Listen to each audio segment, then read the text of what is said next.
Muy bien, ya estoy justamente acá en la mesa con el director del IDL, Glatzer de Tuesta, que el IDL Radio esta mañana. Glatzer, buenas noches. ¿Qué tal? Dio a conocer este proceso abierto al ministro del Interior. Pero te invito a ir a esta conversación con Abilio Arroyo. Abilio Arroyo es periodista ayacuchano, quien conoce el caso que hemos estado viviendo, sobre el caso Bustíos, y vamos a tener la suerte de conversar con él. Abilio, buenas noches.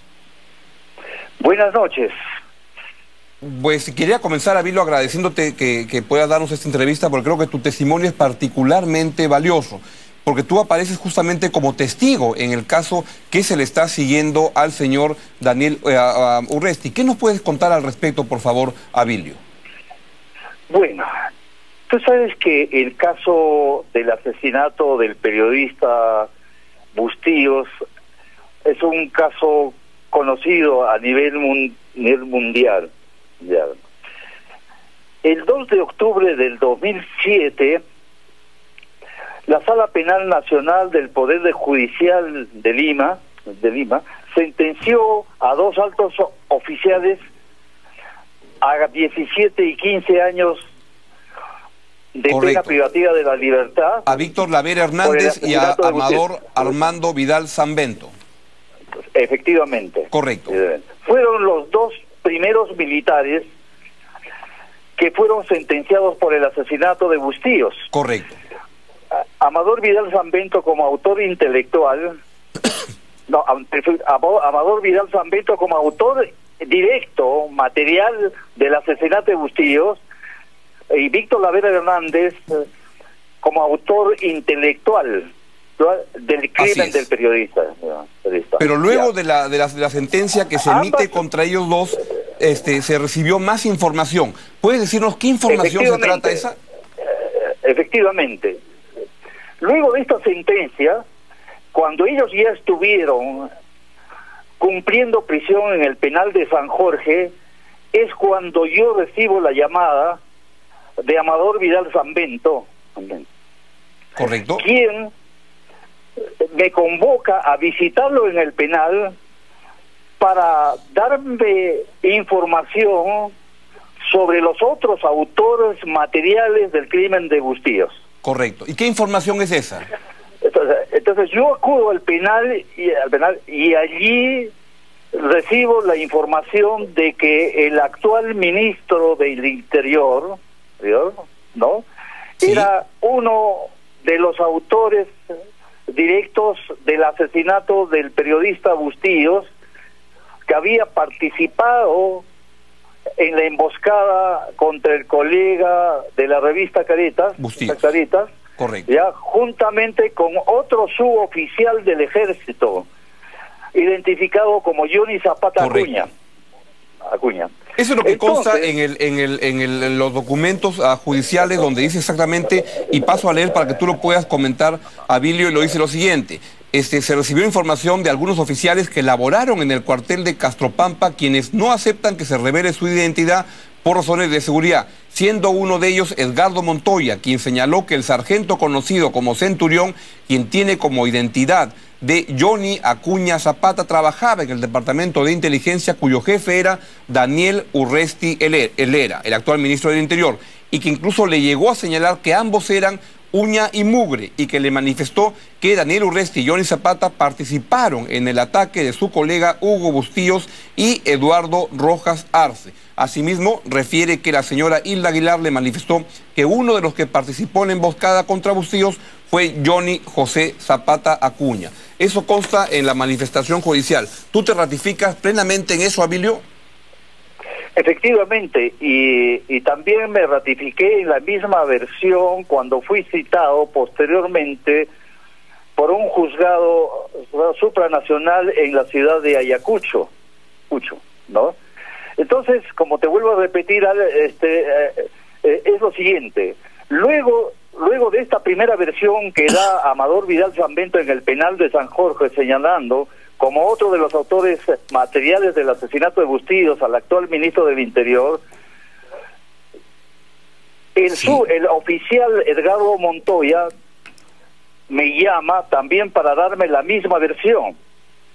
Pero él en ese momento en el año en que fue asesinado Bustillos, en el año de 1988, trabajaba en el departamento de logística del cuartel de Castropampa. Ya, correcto.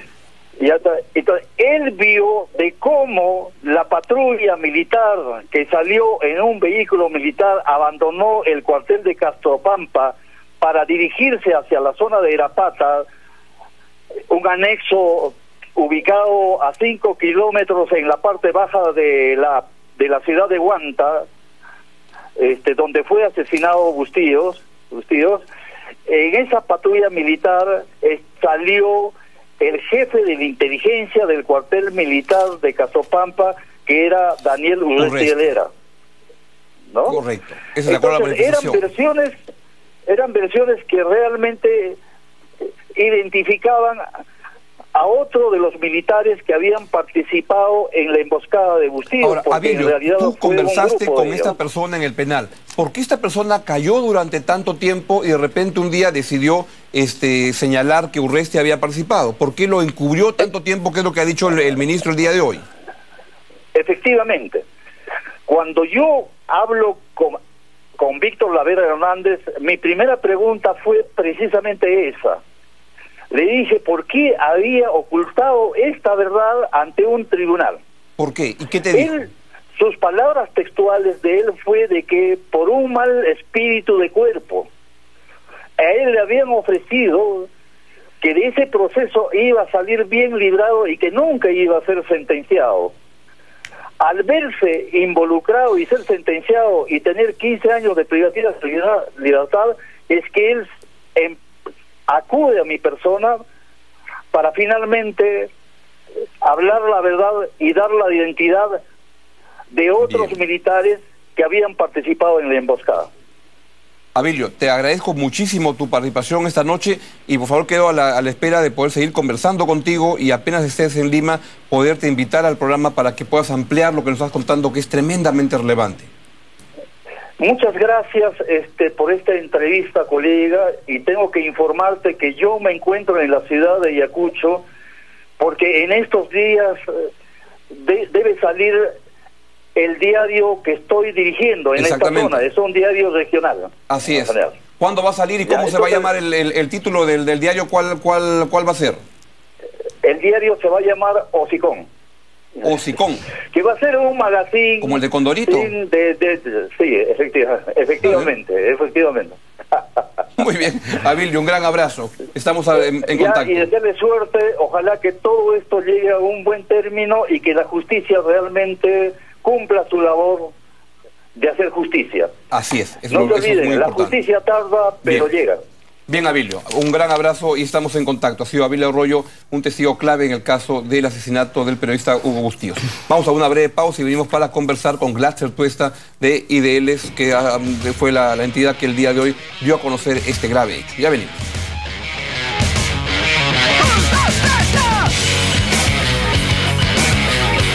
Universidad Alas Peruanas. Volamos alto para llegar lejos. Más investigación. Lanzamos el primer satélite peruano certificado por la NASA. Implementamos modernos laboratorios con más equipamiento. Construimos tu futuro con más y mejor infraestructura. Más carreras profesionales. Enfermería, gerontología, estomatología, obstetricia, medicina humana, turismo, hotelería y gastronomía, medicina veterinaria, educación, ciencias del deporte. Sé más. Estudia en la UAP.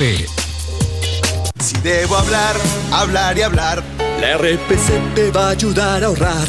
Si quiero estar sin exagerar, con el desvío de llamadas hasta emparrilladas te van a ubicar. Y es que no puedo ya chambear sin ti no puedo. No importa qué te dediques ni qué tamaño tenga tu negocio, con Claro Empresas nunca estás solo.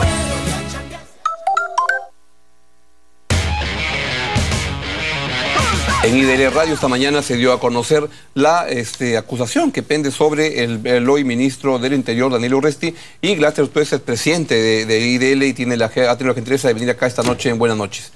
Glatzer, buenas noches. ¿Cómo estás? ¿Por qué se conoce recién la existencia de este proceso? Bueno, a ver, en primer lugar, nosotros en el IE no llevamos el caso. nosotros, tú sabes, llevamos varios casos de violación de derechos humanos y por lo tanto estamos muy atentos a cualquier incidente que se pueda presentar en los mismos o fuera de los mismos porque se relacionen con algunos hechos que se vinculen.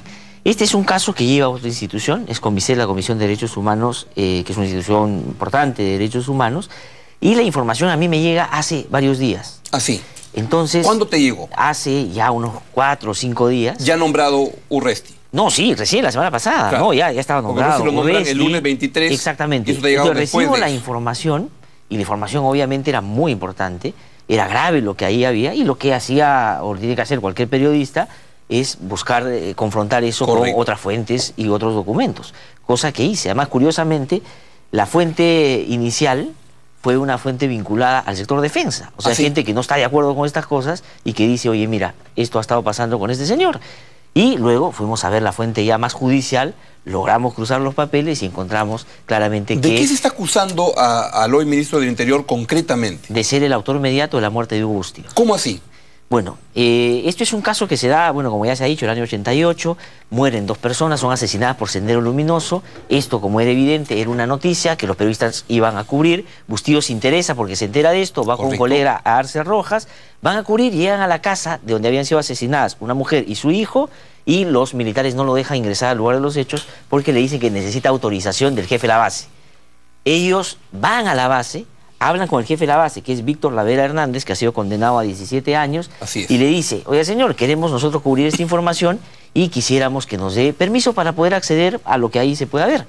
Y él le dice, lo lleva para un costado, ese es lo que dice la esposa de Bustillos, que en ese momento lo estaba acompañando a la base militar, y sale en ese momento un portatropas militar con militares vestidos de civil.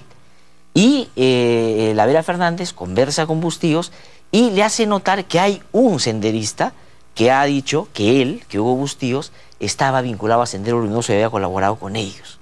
Después sale la patrulla, o sale esta camioneta o este camión, y el señor Lavera Fernández le dice, no te preocupes, pero ¿quieres ir al sitio? Anda, yo voy a comunicarme con radio, con la gente que está allá, y te van a dar acceso a todo lo que necesitas. Ellos cogen su moto, suben los 2 periodistas, la esposa de Bustillos se queda en su casa y se van al lugar de los hechos, que era muy cerca de Guanta además.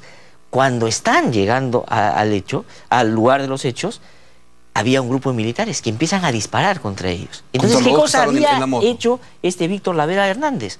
Había llamado había dado instrucciones a militares que fueran y que acribillaran a este periodista. Cosa que pasa. Y se salva Arce Rojas, porque logra huir herido. Sin embargo, Bustillos queda mal herido, pero sobrevive. Y se acerca a uno de los militares que estaba en esta patrulla y le pone una granada en el cuerpo y lo hace estallar. En el cuerpo cuando estaba herido. Lo que dicen todos los testimonios, que no es como dice el señor Urresti, que la verdad miente, y a mí me parece una manera grosera, pero todo esto ahora finalmente se debe esclarecer. Tu análisis y la respuesta de Urresti. Lo que dice un fiscal y después un juez, que Urresti participó de ese hecho, estuvo ahí. ¿De qué manera participó? Bueno, era el jefe de la patrulla. Porque todos los otros, sobre todo el que se le imputa del autor directo de la muerte, no tiró la granada. Esa es la diferencia que tiene el fiscal con el juez. Porque hay una discrepancia. Cuando el juez denuncia a Urresti, dice, yo tengo la convicción de que él es autor material, que él lo hizo. Pero el juez evalúa, llama testigos, busca pruebas nuevas y dice, yo creo que sí participó, yo creo que estuvo, pero creo que no fue él que lo mató, sino que no hizo nada para evitar que lo mataran, por lo tanto fue partícipe de ese hecho lamentable, que además el fiscal y el juez califican como crimen de lesa humanidad, por lo tanto no prescribe. Y Urresti está, no solo, como dice él, denunciado para ver si hay algún elemento que él cree que no hay porque él es inocente. ¿De qué está acusado Urresti, el ministro Urresti? El proceso comienza así. Un fiscal recibe el mandato de la Corte Suprema de investigar este caso, ¿por qué? Y ahí hay una confusión que Urresti malsanamente creo que quiere utilizar. Dice, este caso estuvo cerrado en la Suprema y ahí están los responsables presos. Yo no entiendo por qué abrieron otro. ¿Sabes por qué abrieron otro? Porque la Suprema dice, hemos logrado identificar efectivamente a 2, pero por todo lo que hemos visto en el proceso, nos da a nosotros la sensación de que hay otros responsables. Porque no puede ser autores inmediatos si no hay gente que participó en esta emboscada. Por lo tanto, ordenan a quien corresponda, es decir, a un fiscal, que vuelva a investigar los hechos y que ubique a esos otros responsables. Eso pasa el 2008 y el 2009 un fiscal abre el proceso de investigación, lee la sentencia de la Corte Suprema, llama a algunos testigos de ese proceso, llama a otros, entre ellos a Abilio Arroyo, que acaba de conversar contigo, sí, así es. Y todos coinciden por lo menos en 3 cosas. ¿En qué Uno, cosa coinciden que todos el los capitán testigos? Arturo, que era jefe de inteligencia y contrainteligencia de esa base, era Urresti. Además, Augusto, que Urresti después, cuando lo llaman a testimoniar en este caso o a dar su versión, él no niega que es Arturo. No. Él dice que estaba en la zona. Él dice que era el jefe de inteligencia. Lo que dice que yo no lo maté. Así es. Ya, pero todos los otros coinciden que estaba en la zona. Hay uno que dice él participó de esa patrulla, otro que dice el que lo mató directamente siempre sabría hacer estos operativos con Urresti, que era su jefe inmediato, y el fiscal, dentro de todas las pruebas, que son varias, no como el ministro dice que no hay ninguna, y aquí están reseñadas en lo que presenta el fiscal, 10 elementos probatorios. 10 elementos probatorios. Por ejemplo, cuéntanos algunos. Dice, las copias certificadas que sale el expediente matriz, o sea, de lo que dice la Suprema. De ahí saca algunos elementos probatorios. Luego, la declaración de Amador Armando Vidal Sanbento, que es uno de los sentenciados. Al que Urresti llama que es su enemigo y que lo quiere perjudicar por intereses de otra naturaleza.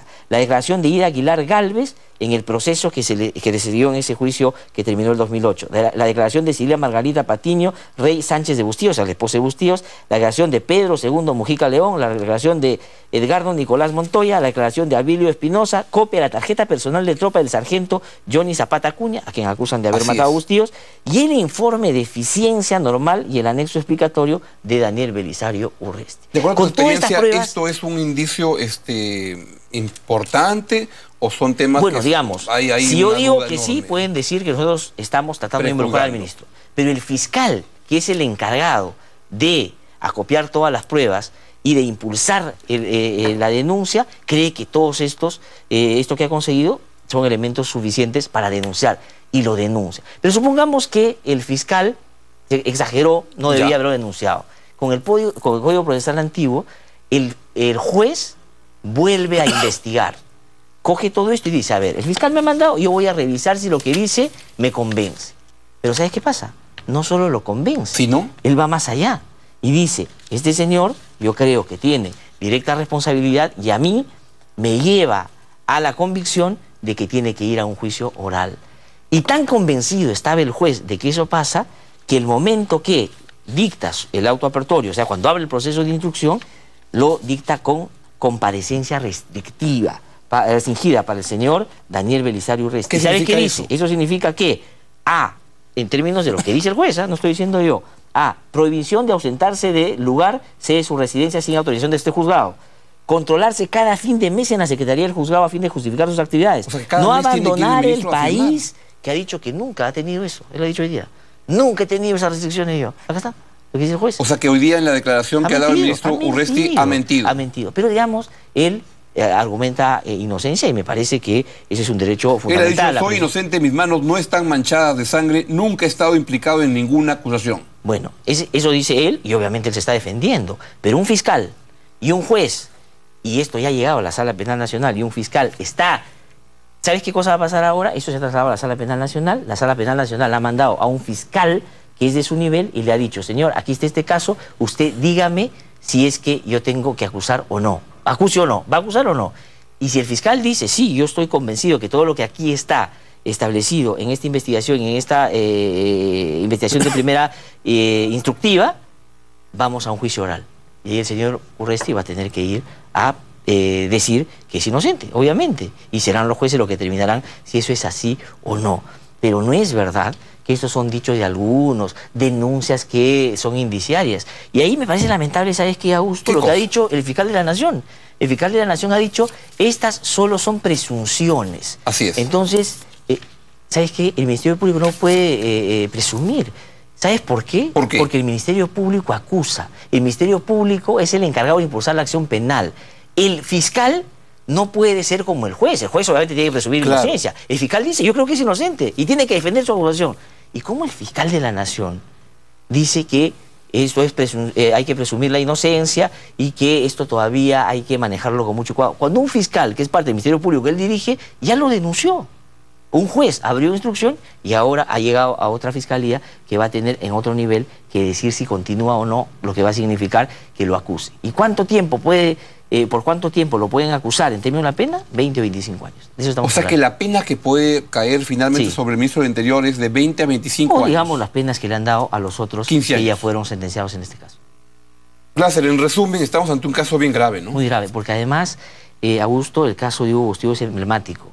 Así es. Además, a propósito de este caso que llevó al sistema interamericano, el sistema interamericano genera una jurisprudencia muy importante, que dice que cuando se mata a un periodista, no solo es grave por quitarle la vida a una persona, sino por acallar una voz. Así es. Y utiliza el caso Bustillo para desarrollar justamente para eso. ese caso, para levantar eso cuando... Entonces, ¿cómo puede ser posible que el señor Ollanta Humala, porque hoy día el señor Urresti ha dicho que le contó que tenía le informó este proceso, plenamente antes de y el aceptar señor Ollanta Humala dice que consultó con sus abogados?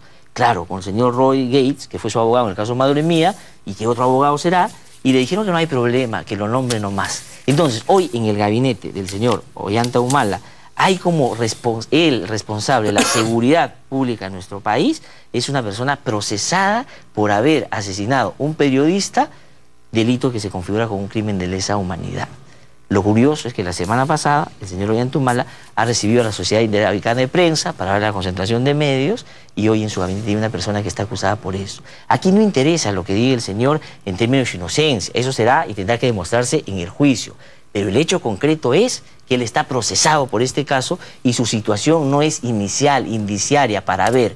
Y a un fiscal y un juez llegaron a la convicción que tiene responsabilidad. Es el caso. Muchas gracias por al contrario, lo que han revelado el día de hoy, que estas cosas siempre deben saberse por venir al programa para poder aclararla, explicarla con la claridad con que siempre lo haces. Muchísimas gracias a ti, Augusto. Yo quisiera terminar este bloque diciendo que todo crimen de toda persona siempre es repugnante, genera asco, pero matar a un periodista, y no porque sea nuestro oficio, sino cuando se mata a un periodista, no solo se mata a una persona, sino que se mata el derecho de la ciudadanía, de la colectividad, de la población, de conocer hechos que incomodan a mafiosos, a corruptos, a violadores de derechos humanos. Y no hay ningún derecho que se mate el derecho de la gente a conocer esos temas. Vamos a una breve pausa y venimos para conversar sobre Universitario de Deportes con David Rivera y Óscar Castilla, pero no sobre la U, sino sobre el manejo empresarial de la U. Han sacado un reportaje estupendo y justamente el día de hoy, esa señora fue, aquí está, fue Rocío Chávez cambiada, relevada, y ha entrado en su reemplazo un señor Bravo de Rueda. Ya venimos para que nos expliquen qué está pasando en Universitario de Deportes. La U.